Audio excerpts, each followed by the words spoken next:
কি হলো মা? কষ্ট হচ্ছে? তুমি একটু শুয়ে থাকো মা, আমি তোমার জন্য এক্ষুনি ওষুধটা নিয়ে আসছি, ঠিক আছে? ওষুধপত্র কোনো কিছুতেই আর কিছু হবে না রে নীলা, আমার সময় ফুরিয়ে এসেছে। তুমি চুপ করো মা, অমন কথা বলো না। তুমি যারা আমার আর কি আছে বলো তো? সেটাই তো আফসোসের বিষয় রে মা, তোর জন্য আমি কিছুই করতে পারলাম না। আর তোর বাবা তো আমাদের ছেড়ে চলে গেল। আজকে বাবা থাকলে তোমার এই অবস্থা হতে দিত না মা। 3 মাস আগে বাবা সমুদ্রে গিয়ে সেই যে বাণিজ্যে গেল, আর এলো না। তোর বাবাকে পেলে একবার জিজ্ঞাসা করতাম কেন এমন করলো।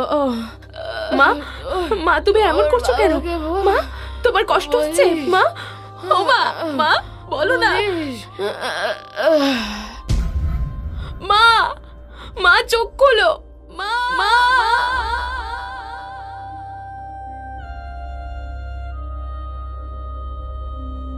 এরপরেই গ্রামের লোকজন মিলে নীলার মায়ের শেষকৃত্য সম্পন্ন করল। নীলা তখন যেন পাথরের মতো স্তব্ধ হয়ে গেছে। নীলাদের প্রতিবেশী প্রৌঢ় নিত্য অত্যন্ত সজ্জন ব্যক্তি। যা হবার হয়েই গেছে নীলা, এইভাবে মন খারাপ করে আর কতদিন বসে থাকবি বল? জীবনটা যে এরকম হয়ে যেতে পারে ভাবিনি কাকা। সবই তো ঠিক ছিল, কি জানি কি থেকে কি যে হয়ে গেল। এসবই ভাগ্যের দোষ মা। যাই হোক, তোর বাবার সম্পত্তি বা কাজ কারবার নিয়ে কিছু কি ভেবেছিস তুই? এসব নিয়ে ভাবার সময় আমার নেই কাকা। আমার এখন একটাই উদ্দেশ্য, বাবাকে খুঁজে বের করা। কি বলছিস কি নীলা? তোর বাবা কোথায় তুই জানবি কি করে? সে যে 4 মাস আগে জাহাজ নিয়ে বাণিজ্য করতে গেছিল, তারপর থেকে তো আর কোনো খবরই নেই তার। জানি না কাকা, কিন্তু জানতে হবে। অনেক প্রশ্নের উত্তরের সন্ধান করতে হবে যে। আজ থেকে এই সব কিছুর ভার আমি তোমার কাছে সঁপে দিলাম কাকা। এই বলেই নীলা পর্যাপ্ত পরিমাণে টাকা পয়সা সঙ্গে নিয়ে বাবার সন্ধানে সমুদ্রে পাড়ি দিল। পরদিন সকালে সে গিয়ে উপস্থিত হল বল্লভপুর বলে একটা জায়গায়। নীলা জাহাজ থেকে নিচে নেমে হতভম্ব হয়ে চারিদিকে তাকাতে লাগলো। অচেনা অজানা জায়গায় কোথায় যাবে, কিভাবেই বা বাবাকে খুঁজবে, এই ভেবে তার যেন চোখে জল চলে এলো। শুনছেন? এই যে শুনছেন, এটাই কি বল্লভপুর? হ্যাঁ, এটাই বল্লভপুর। কিন্তু তোমাকে তো এখানে নতুন বলেই মনে হচ্ছে। হ্যাঁ, মানে আমি প্রথমবার এখানে এসেছি, কিছুই চিনি না, জানি না কোথায় যাব। জিজ্ঞেস করা উচিত হবে কিনা জানি না, কিন্তু এরকম একটা অচেনা অজানা জায়গায় একা একা কি করতে এইছো মা? আমি আমার বাবার সন্ধানে এখানে এসেছি। বাবার সন্ধানে? তার মানে? হ্যাঁ, আমার বাবার নাম মনোহর সাহা। আজ থেকে 5 মাস আগে আমার বাবা জাহাজে বাণিজ্যের জন্য বল্লভপুরের উদ্দেশ্যে সমুদ্রে পাড়ি দেন। তারপর বাবার বাড়ি ফেরেননি। আর বাবার শোকে আমার মাও মারা গেল। হা হা, কেঁদো না মা, অমন করে কেঁদো না। এই তোমায় কি বলে যে সান্ত্বনা দেবো জানি না, কিন্তু তুমি যদি চাও আমি তোমাকে সাহায্য অবশ্যই করতে পারি। সাহায্য? আপনি আমার বাবাকে খুঁজতে সাহায্য করবেন? হ্যাঁ, কেন করবো না মা? তুমি তো আমার মেয়েরই বয়সী। তুমি বরং পূব দিকে চলে যাও। বাণিজ্যের জন্য যেই সকল জাহাজ আসে সেই সকল সওয়ারিরাই ওই দিকেই যায়।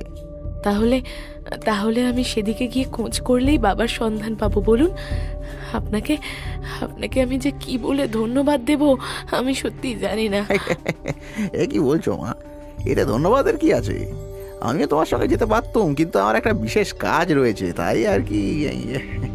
আরে না, আপনি যেটুকু করেছেন সেটাই বা কম কি।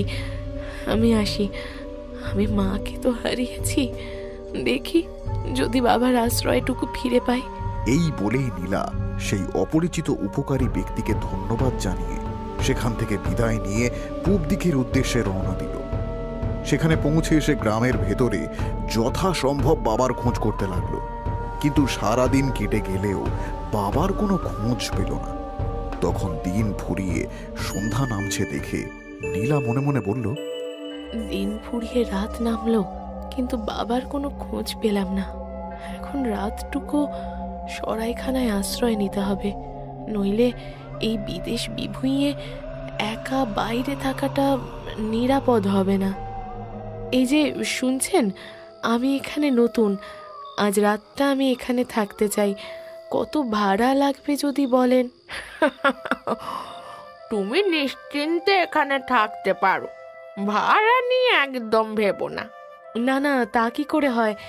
আপনিও তো ব্যবসা করেই সংসার চালাচ্ছেন, আপনি বলুন না কত ভাড়া। আরে তুমি অত চিন্তা করো না মেয়ে, যাবার আগে তুমি আমায় খুশি করে দিও, তাহলেই হবে। কেমন? বেশ, ঠিক আছে, তাই হবে।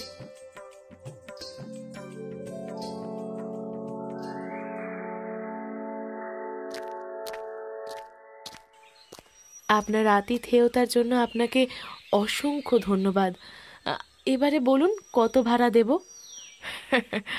আমি তো বলেইছিলাম, আমাকে খুশি করে তুমি যা দেবে তাতেই হবে। বেশ, এই নিন একটা স্বর্ণ মুদ্রা, আশা করি এটাই যথেষ্ট ভাড়ার জন্য। কি, মাত্র একটা স্বর্ণ মুদ্রা? এত কম? কিন্তু আপনি তো বলেছিলেন আপনাকে খুশি করে যা দেব সেটাই আপনি নেবেন। আচ্ছা বেশ, আমি না হয় আপনাকে 5টা স্বর্ণ মুদ্রা দিচ্ছি। আমি তো বলেছিলাম আমাকে খুশি করে যা দেবে, কিন্তু তোমার মোটে 5টা স্বর্ণ মুদ্রায় আমি মোটটাই খুশি হইনি। এটা কি বলছেন কি আপনি? এক রাত সরাইখানায় থাকার জন্য যে 5টা স্বর্ণ মুদ্রা অনেক বেশি, তাও আপনি বলছেন এতে আপনি খুশি নন? না, নই। এই এলাকায় আমার সরাইখানাই একমাত্র সরাইখানা, তাই এখানে থাকার জন্য ভাড়াও বেশি লাগে। অন্তত 50টা স্বর্ণ মুদ্রা আমার চাই। আপনি কি বদ্ধ পাগল নাকি উন্মাদ? এক রাত সরাইখানায় থাকার জন্য 50টা স্বর্ণ মুদ্রা?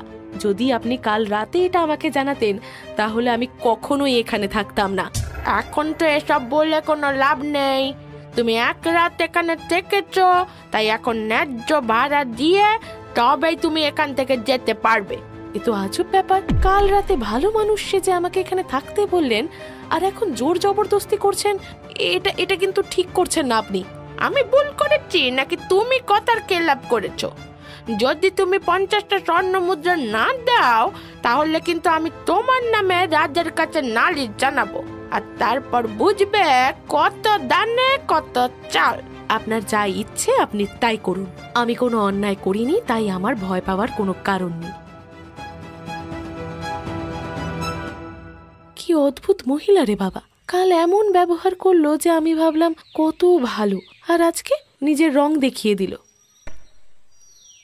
এই যে মেয়ে, তুমি মনোহর সামন্তের মেয়ে তো? আপনি আপনি আমার বাবাকে চেনেন? কোথায় কোথায় আবার বাবা? বলুন না, বলুন না। দূর বাবা, তোমার বাবাকে যদি চিনতাম তাহলে কি আর তোমার কাছে ছুটে আসতাম? তোমার বাবার কাছে আমার এই পাটা বন্ধক রেখেছিলাম। কি কি আবল তাবল বকছেন? আমার বাবা আপনার পা নিয়ে কি করবে? সেটা তুমি আর তোমার বাবা জানবে। আসলে তখন আমার কিছু টাকার দরকার ছিল, তাই আমার পায়ের বিনিময়ে তোমার বাবার থেকে কিছু টাকা ধার নিয়েছিলাম, কিন্তু এখন সেই টাকা ফেরত দিয়ে নিজের পাটা ফেরত পেতে চাই। কি আশ্চর্য, আপনি কি পাগল নাকি? দেখো, এসব বলে তুমি পার পাবে না বলে দিচ্ছি। দেখেছো এইভাবে খুঁড়িয়ে খুঁড়িয়ে আমার হাঁটতে কত কষ্ট হচ্ছে। কিন্তু এটা আমি কি করব? আমার পা ফেরত দেবে, আমি আমার পা ফেরত চাই। আর যদি আমার পা ফেরত না দিতে পারো, আমায় 100 স্বর্ণ মুদ্রা দাও। চিটিংবাজি পেয়েছো তাই না? তোমার এই পাগলের প্রলাপে আমি 1 আনাও বিশ্বাস করি না। যাও যাও এখান থেকে। কি, নিজেরা দোষ করে আমার উপরে গাজোয়ারি? দাঁড়াও দাঁড়াও, আমি তোমার নামে রাজার কাছে নালিশ করব। কারাগারে বন্দী হলে তখন বুঝবে মজা।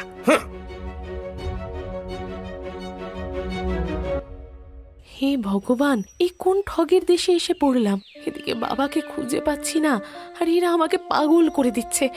এবার যে কি করি? সেই সকাল থেকে হেঁটে হেঁটে গলা তেষ্টায় শুকনো হয়ে গেল। একটু জল পেলে বড্ড ভালো হতো। এই তো আমার মেয়ে। কোথায় ছিলি মা তুই? কোথায় ছিলি বল? কে আপনি? আমি তো আপনাকে চিনি না। চিনবি কি করে? মনোহর সাহা কি আমার পরিচয় কখনো কাউকে দিয়েছে? সব সময় আমাকে আড়ালে রেখেছে। কি বলছেন কি আপনি? আপনি আমার বাবাকে চিনলেন কি করে? আর আর আপনিই বা কে? আমি তো তোর আরেকটা মা। তোর বাবা লুকিয়ে আমাকে বিয়ে করেছিল। এই বল্লভপুরেই সে আমার সাথে সংসার পেতেছিল। মিথ্যে মিথ্যে মিথ্যে মিথ্যে, এটা অসম্ভব। আমরা থাকতে আমার বাবা কখনো এমন কাজ করতে পারে না, কখনো না। তুই মিথ্যে বললেই তো আর সত্যিটা মিথ্যে হয়ে যাবে না। তোর বাবার সম্পত্তিতে আমারও সমান ভাগ আছে। তোর কাছে যা টাকা আছে সব আমায় দিয়ে দে। কখনো না। তোমরা সকলে মিলে আমাকে ঠকানোর জন্য এসব করছো, তাই না? তোমরা সকলে মিশে রয়েছো। হ্যাঁ হ্যাঁ, তোমরা ঠগ। আমরা ঠগ নাকি তোর বাবা ঠগ? তোর কপালে এবার দুঃখ আছে। আমি তোর নামে রাজার কাছে নালিশ জানাবো, তোকে শুলে চড়াবো।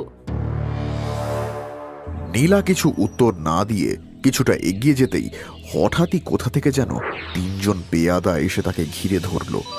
নীলার চোখ যেন জলে ভরে এলো। ভয় আতঙ্কে সে তাকাতেই পেয়াদা কড়া সুরে বলল, তোমার নামে রাজার কাছে তিনজন নালিশ জানিয়েছে, তোমাকে বন্দি করা হবে। চলো। আমি আমি আমি আমি আমি কিছু করিনি, বিশ্বাস করো, আমি কিচ্ছু করিনি। ওরা মিথ্যে বলছে। সেসব বিচার পরে হবে। আমাদের এখানে এটাই নিয়ম, কারোর নামে নালিশ হলে আগে তাকে কারাগারে বন্দি করা হয়, তারপর অন্য কথা। নিয়ে চলো ওকে। পেয়াদারা নীলাকে টানতে টানতে কারাগারে নিয়ে গিয়ে বন্ধ করে দিল। হে ঈশ্বর, কি বিপদে ফেলে আমায়। ভেবেছিলাম বাবাকে খুঁজে তাকে নিয়ে বাড়ি ফিরবো, কিন্তু এখানে সেই ঠগ জোচ্চরদের পাল্লায় পড়ে এসব কি হয়ে গেল। নীলা, নীলা মা, এটা কি তুই? এ কি? এটা যে বাবার গলার আওয়াজ। না না না, তা কি করে সম্ভব? বাবা এখানে কোথা থেকে আসবে? নীলা মা, এটা আমি রে, তোর হতভাগ্য বাবা। বাবা বাবা বাবা, তুমি এই কারাগারে কি করে এলে বাবা? বাবা, কতদিন তোমায় দেখিনি বাবা, কতদিন। দাঁড়া মা, একটু দাঁড়া। এই কুঠুরির গোপন দরজা আছে, যার সাহায্যে এক কুঠুরি থেকে আর এক কুঠুরিতে যাওয়া যায়। রাত নামলে পেয়াদারা চলে গেলে আমি তোর কাছে যাব, তোকে দেখব। এরপরে রাত নামলেই মনোহর কুঠুরির গোপন দরজা দিয়ে নিঃশব্দে নীলার কুঠুরিতে ঢুকতেই নীলা যেন নিজের চোখকে বিশ্বাস করতে পারল না। তার সুস্থ সবল বাবা আজকে যেন এক কঙ্কালসার দেহে পরিণত হয়েছে। তার চোখ কোটরে, শরীর দুর্বল। এসব এসব কি করে হলো বাবা? তোমার এই কি অবস্থা হয়েছে? সবই আমার পোড়া কপাল রে মা। এখানে অখাদ্য কুখাদ্য খেয়ে অত্যাচার সহ্য করে জীবনের শেষ অবস্থায় পৌঁছেছি। কিন্তু তুই তুই এখানে কি করে মা? আমি তো তোমার খোঁজে বল্লভপুরে এসেছিলাম বাবা, কিন্তু এখানে এসে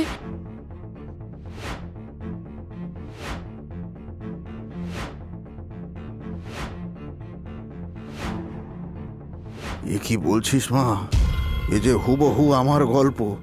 আমি বাণিজ্যের জন্য এখানে আসার পরেও আমার সাথে এই একই ঘটনা ঘটেছিল, আর তারপরেই মহারাজ আমাকে কারাগারে বন্দি করে দেন।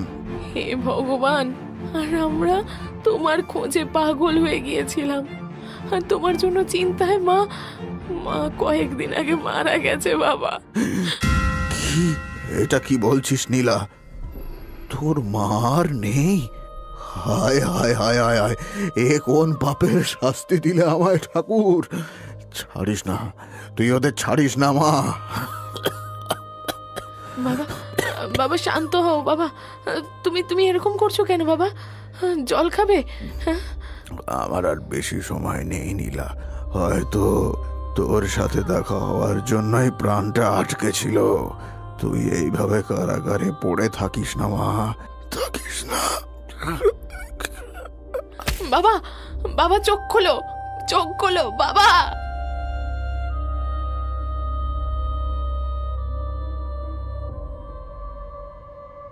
এর দুদিন পরে নীলাকে যখন মহারাজের সামনে হাজির করা হলো, তখন নীলার মুখ যেন দৃঢ় প্রতিজ্ঞ।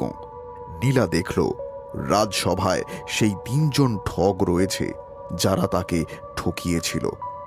নীলা ঢুকতেই সেই সরাইখানার মহিলা চিৎকার করে বলে উঠল, মহারাজ, এই মেয়েটা একটা জোচ্চোর, একটা মিথ্যাবাদী।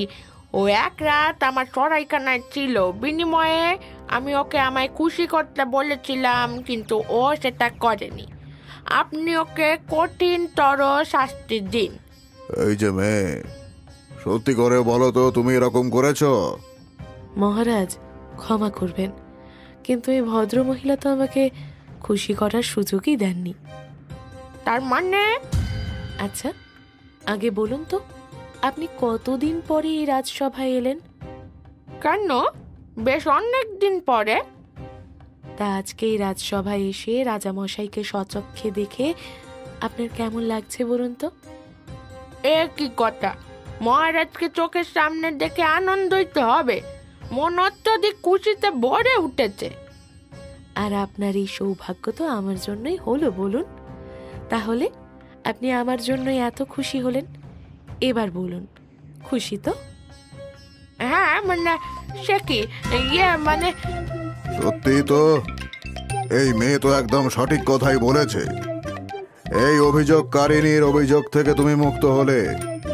এবারে পরের জন এসো দেখি। মহারাজ, এই মেয়ের বাবার কাছ থেকে আমি আমার পা বন্ধক রেখে টাকা ধার নিয়েছিলাম, কিন্তু এখন যখন টাকা দিয়ে পা ফেরত নিতে চাইছি, তখন তাকে আর পাচ্ছি না। এই মেয়ে, এই ব্যক্তি যা বলছে তা সত্যি? আগে হ্যাঁ মহারাজ, এই ব্যক্তি তো একদম ঠিক বলছে, কিন্তু সমস্যা হলো আমার বাবার কাছে কত লোকে তাদের পা বন্ধক রেখে টাকা ধার নেয়।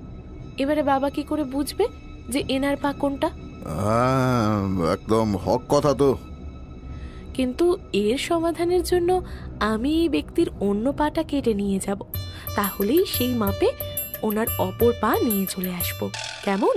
বাবা বাবা বাবা বাবা, এ তো খাসা বুদ্ধি। তাই হোক। না না না না না না, কখনোই কখনোই না।